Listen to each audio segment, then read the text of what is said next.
Salut à tous, aujourd'hui on se retrouve pour une nouvelle vidéo concernant la formation. Alors aujourd'hui on va parler de ce que j'appelle l'architecture du site. Alors l'architecture c'est pas forcément le bon mot en réalité, mais en fait on va parler tout simplement des collections, donc des catégories de votre site, et également de la navigation, donc des différents menus. En clair, on aura deux menus, le menu qui sera situé ce qu'on va appeler le header, donc qui sera en haut de votre site, et le menu qu'on appelle footer qui sera en bas de votre site. Donc on va voir comment créer ces différents menus, et également comment créer des collections. Alors pour les collections c'est très simple, on va aller dans Product et ensuite on va aller dans Collection. Bon là c'est un peu du mal à charger, je sais pas ce qui se passe avec ma connexion mais bref. Voilà, donc ici on va pouvoir aller dans Collection. Donc les collections c'est quoi? C'est simple, c'est les catégories. Admettons que vous ayez une boutique sur les vêtements, vous allez avoir la catégorie pantalon, la catégorie chemise, la catégorie veste, t-shirt, etc., etc. Donc c'est juste ça les catégories, c'est comment on va classer nos différents produits. Donc comment on fait pour choisir les différentes collections? Bah ça va dépendre tout simplement de la thématique de votre site. Il va falloir essayer d'optimiser en fonction des produits que vous allez vendre. Mais voilà, donc d'un point de vue technique c'est très simple à mettre en place. Vous allez cliquer ici en haut à droite sur Create Collection. Moi je ne vais pas le faire parce que j'ai déjà des collections, donc je vais vous prendre une collection que j'ai déjà créée, donc on va prendre la collection Survie. Donc voilà, là on est sur ma collection Survie. Donc vous allez voir, la page est très simple à comprendre. Ici on a déjà le titre, donc Survie, donc il faut savoir que le titre qui sera ici, ça sera le titre qui apparaîtra sur votre site. Donc mettez un titre en fonction de ce que les visiteurs veulent voir.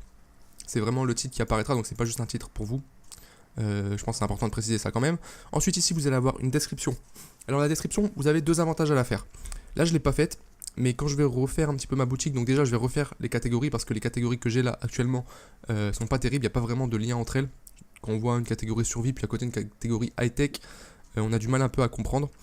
Du coup je vais les refaire et je vais refaire également les descriptions. Donc les descriptions c'est très important. Donc déjà la première raison c'est que ça va permettre d'apporter du contenu en plus pour votre site. Donc là pour la survie, qu'est-ce que je pourrais mettre? Je pourrais mettre notre collection survie est destinée aux aventuriers ou même aux, on va mettre un mot encore plus barbare, aux baroudeurs ayant soif d'aventure. Voilà, bon après il faut étoffer un peu le truc. Mais voilà, en gros, vous allez mettre une description comme ça. Ça va apporter de la valeur. Quand la personne va arriver sur la page collection, elle va voir un petit texte. Donc c'est toujours mieux que de rien avoir.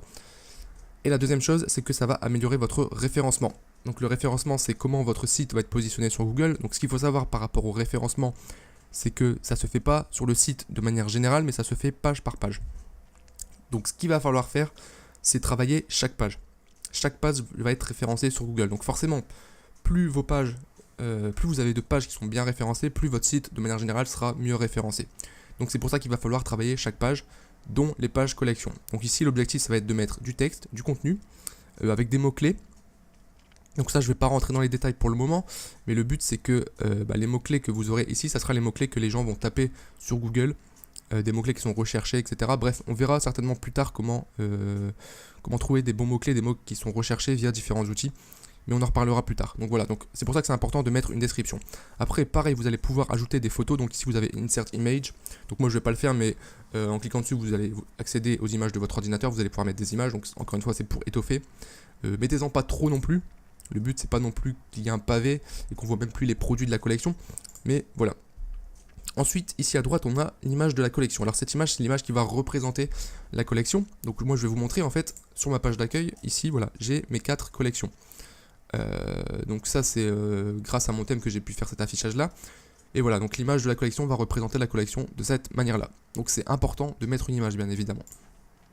Ensuite, ici on va avoir les produits de la collection. En fait vous avez ici normalement, donc là je ne l'ai pas parce que j'ai déjà des produits dans la collection, mais vous allez pouvoir choisir de mettre automatiquement les produits dans la collection ou manuellement. Alors automatiquement c'est quoi? En fait c'est simple, vous allez mettre des règles. Donc par exemple, vous avez une collection vêtements et comme règle vous allez pouvoir mettre, voilà, je veux que tous les produits qui ont comme titre jean, pantalon, veste, t-shirt, ça aille directement dans l'onglet, dans la collection pardon, vêtements. Et en gros quand vous allez importer votre produit, juste en mettant le titre veste, il va se mettre automatiquement dans la collection. C'est pratique, mais honnêtement moi j'utilise pas ça, je le fais manuellement tout simplement parce que quand on ajoute un produit, vous allez le voir de toute manière quand on verra comment ajouter des produits. Sur la page produit, vous avez une liste où vous allez pouvoir choisir la collection dans laquelle vous mettez le produit. ça prend un clic, donc moi je le fais manuellement, c'est plus simple et ça évite de faire des erreurs. Donc là voilà, là j'ai les produits de ma collection.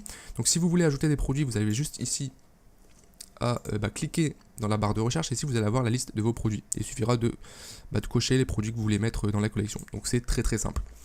Pareil ici, ça va être le triage, enfin j'ai vraiment du mal avec les traductions en français, hein. Mais ça va être le tri de vos produits, enfin comment l'ordre dans lequel vos produits vont apparaître. Donc là moi j'ai mis un ordre manuel, donc ce qui me permet de modifier l'ordre comme je le souhaite. Et puis voilà. Donc là j'aurai tout simplement ma collection survie avec les différents produits. Donc c'est très très simple, comme vous pouvez le voir. Au niveau technique, il n'y a rien de compliqué. Et enfin, dernière chose, donc c'est ici tout en bas, ça va concerner le SEO. Donc le SEO, ce qui veut dire Search Engine Optimization, en fait c'est le référencement. La partie qui est ici, c'est la partie qui va être visible sur Google. C'est très très important également de l'optimiser. Encore une fois, le but c'est que votre site soit le mieux référencé, donc qu'il apparaisse dans les premières pages sur Google. Et on va travailler justement sur cette partie-là. Donc il y a déjà le titre, et ici pareil au niveau de la description. Là la description, clairement, elle n'est pas forcément très optimisée. Et comme je vous l'ai dit, quand je vais revoir les collections, je vais certainement revoir cette partie également. Mais le but, encore une fois, c'est de mettre des mots-clés qui sont recherchés par les visiteurs, par les gens qui tapent des requêtes sur Google, pour que votre site apparaisse dans les premiers résultats. Donc ça, c'est à optimiser. Mais ça, on verra ça dans la partie référencement, encore une fois. Ce qu'il faut savoir également par rapport à cette partie, c'est qu'il faut l'optimiser pour chaque page. Donc vous allez voir, en fait, je ne l'ai pas montré, mais quand je vous ai montré comment ajouter les différentes pages, donc foire aux questions, qui sommes-nous, mention légale, etc., il y avait cette partie-là également, qui est à optimiser. Alors vous allez me dire, c'est quoi l'intérêt d'optimiser la page, par exemple, mention légale? On s'en fout, les gens, enfin on veut pas que les gens aillent voir notre page mention légale, enfin c'est pas, voilà. Ça peut être intéressant quand même parce que, voilà, si les gens tombent sur votre page de mention légale, ils tombent sur votre site. Et du coup, ils auront peut-être tendance après à aller naviguer sur votre site. Donc c'est quand même intéressant de le faire. Voilà. Donc il y a ça sur les pages, il y a ça sur les collections, et il y a ça également sur les produits. Et ça, pareil, quand on apportera les produits, je vous montrerai. Et il faudra également optimiser cette partie-là, qui est vraiment très très importante, je le répète encore une fois. Donc voilà pour les collections. Maintenant, la question que vous allez certainement me poser, c'est ok, on peut faire des collections de cette manière-là, mais comment on fait pour faire des sous-catégories? Donc par exemple, une collection vêtements, et dans la collection vêtements, on va avoir une collection veste, une autre collection pantalon. Dans la collection pantalon, on va avoir une collection jean, jogging par exemple, etc. Vous allez voir que c'est très très simple. Donc je vais revenir sur la page des collections. En fait ici vous allez créer toutes vos collections. Donc vous allez créer une collection par exemple vêtements, une collection jean, une collection veste, voilà, toutes les collections une par une. Dans veste, pantalon, etc. vous allez mettre vos produits. Et ensuite le reste ça va se faire à partir de la navigation, donc quand on va gérer les différents menus. Et les menus, c'est ce qu'on va voir du coup dans la vidéo de demain. Donc voilà, j'espère que ça vous a plu. Si vous avez des questions encore une fois, n'hésitez pas. Et puis je vous donne rendez-vous demain pour la prochaine vidéo. Ciao!